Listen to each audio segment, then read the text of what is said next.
The federal government calling Wednesday's opioid settlement with Purdue Pharma a major victory. Company executives are now agreeing to pay over $8 billion in penalties, but not everyone feels that's enough. KAMC's Amy Koczera spoke with recovering addicts to see what they think about all of this.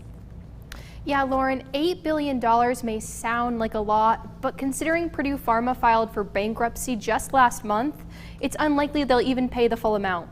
And regardless of what's paid, many feel no amount will ever be enough to make up for the more than 400,000 lives lost to opioids in the past 2 decades. Justice was not served for the families who have lost loved ones and who've experienced such devastation. No one's going to jail, no one's going to prison, and worse yet, they've set up a situation where Purdue's going to be able to continue on.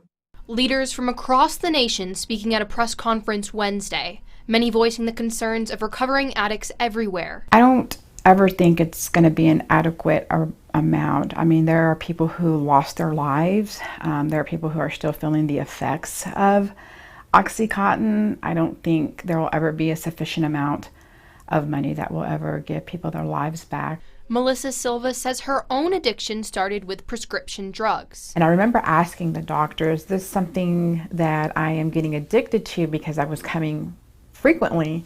And I remember the doctor telling me no, someone who's addicted is going to be coming in every day, and kind of giving me of like what a person in addiction looks like. And so I didn't look like that yet. Looking back on that conversation, which happened in 2005, she says there are a lot of red flags. My mindset is it's prescribed by a doctor, so it's not bad because I'm not getting it off the street.